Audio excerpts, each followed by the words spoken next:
Hello, girls and boys. Welcome to Storytime Fun. We hope you enjoy it. Today's story is out of the Bible Stories for Children book, as retold by Jeffrey Horn and Arthur Kavanaugh. And today's story is called Gideons Trumpets. The Israelites finally conquered all of Canaan and lived there many years. But in time, they began to act like the Canaanites and to pray to the gods of all the Canaanites. This made the Lord angry, and he set the Midianites to rule over the Israelites for 7 hard years. One day, as a young Israelite named Gideon was working, a stranger suddenly appeared. "The Lord is with you," the stranger said. "If the Lord is with us," asked Gideon, "why has all this happened? Why do we live in caves while the Midianites steal our grain and our cattle? Where are the miracles my father and my grandfather talked about?" "You will save Israel from the Midianites," answered the stranger. "How can that be?" said Gideon. "My family is poor and I'm the youngest son." "The Lord will be with you," said the stranger. "If the Lord is with me, show me a sign," said Gideon. The stranger waited while Gideon made him supper, then told him to put it on a rock. Reaching out his stick, the stranger touched the food. The rock burst into flames, burning the supper to ashes, and the stranger disappeared. Then Gideon knew that the stranger was an angel of the Lord. That night, God told Gideon to destroy an altar to Baal, a Canaanite god, and build one to him in its place. The next morning, when the men of the town saw the new altar, they wanted to kill Gideon, but Gideon's father stopped them. "Will you defend Baal?" he shouted. "If Baal's a god, let him stand up for himself." And the men walked slowly away. Soon the Midianites and other neighboring tribes decided to destroy the Israelites.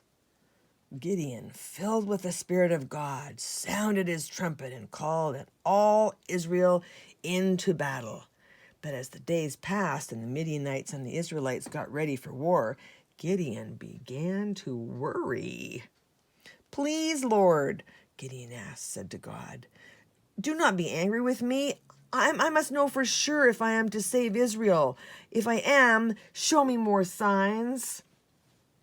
So God showed Gideon more signs, and Gideon believed the Lord. Then God said, "You have too many men in your army. If the Israelites win this battle with such a large army, they will think they won all by themselves, and not because I helped them. Tell everyone who is frightened to go home." When Gideon told his soldiers this, 22,000 men decided to go home, leaving an army of only 10,000 men. "You still have too many," God said. "Take them down to the river, and I will pick the men who should go with you." And at the river, Gideon told his men to drink. Most of the soldiers knelt down and drank the water, but 300 soldiers put their faces right into the river and lapped up the water like dogs. These were the men God chose for Gideon's army. Gideon sent the rest of the men home. Then Gideon ordered each of his 300 men to carry only an empty jar, a torch, and a trumpet for weapons. On the night of the battle, God told Gideon to go to the Midianite camp and listen to what the enemy soldiers were saying. "This will give you courage," he said.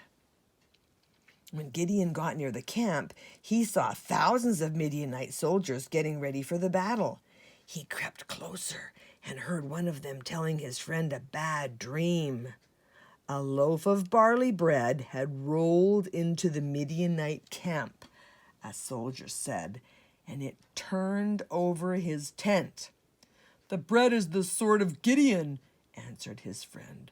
"God has given him the victory." Gideon hurried back to his camp. "Wake up!